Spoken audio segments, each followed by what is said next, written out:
Hello, I'm Dr. William Berger, owner and founder of Northeast Medical Practice.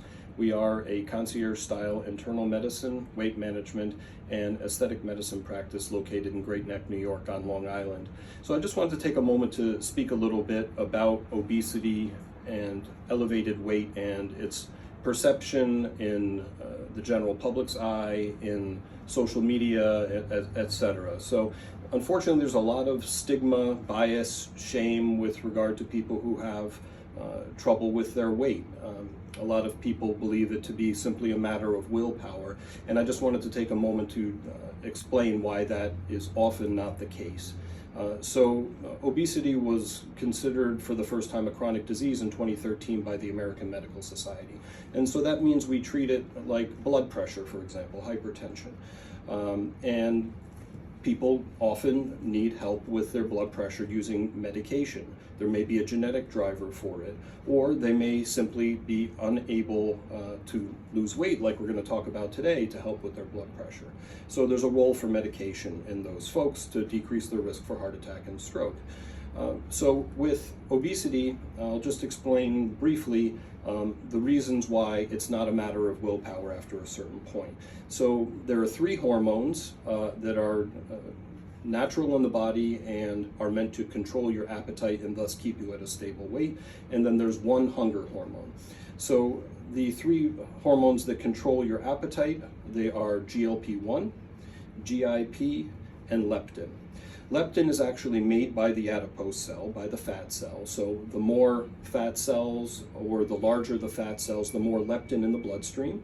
But as you become heavier, that leptin signal gets so high in the blood that the hypothalamus in the brain just tunes it out. It's like the noisy air conditioner in the room. Eventually you don't hear it anymore.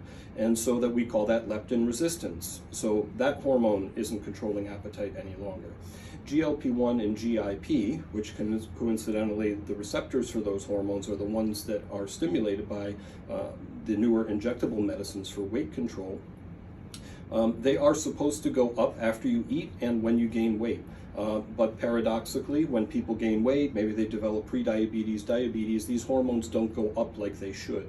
So you can think of them as being broken as well, just like leptin, and therefore these three brakes on your appetite are not being applied and slowing down the car. Now the hunger hormone, ghrelin, it always gets turned on when you lose weight, and that's to protect us from basically forgetting to eat, becoming hypoglycemic, or becoming emaciated, and that affecting our health. So ghrelin always goes up when you lose weight, and this is why people yo-yo. If those three other hormones that control appetite are broken and you lose weight through lifestyle or lifestyle plus medicine, the hunger hormone goes up and you regain the weight, and usually a little bit more than you had even before that yo-yo cycle. So this understanding is really important for managing people's weight, because after a certain point, it's no longer about willpower. Humans cannot resist that ghrelin hunger hormone signal, otherwise we would forget to eat. So it's a physiologic drive. It's like putting your hand on a hot stove. No matter how much willpower you have, eventually you're going to pull your hand away from the stove.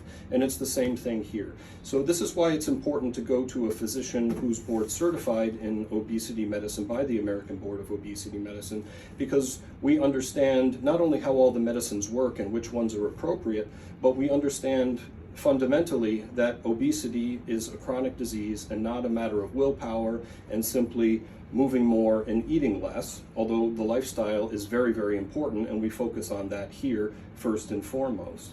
Another thing about the medicines, it's important to go to someone who uses and prescribes FDA-approved medication.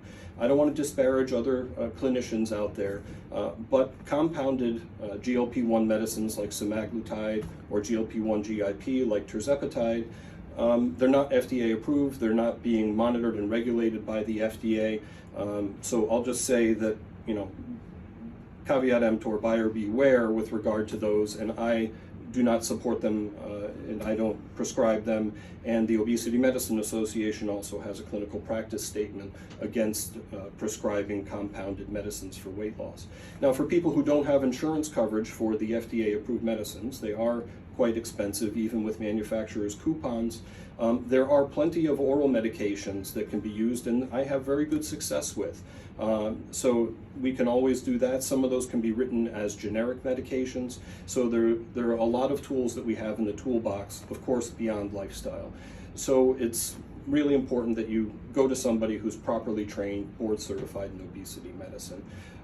So that's one of the reasons I think that we have so much success in our clinic with our patients. So if you'd like to learn more, if you have an issue with your weight and you'd really like to address it and improve your health, please reach out to us, 516-604-3418, or online at northeastmedicalpractice.com. And of course, as always, everything that I tell you about in these videos is for educational purposes only. We have not, as of yet, established a doctor-patient relationship, and you should seek counsel from your physician should you have any medical questions or concern.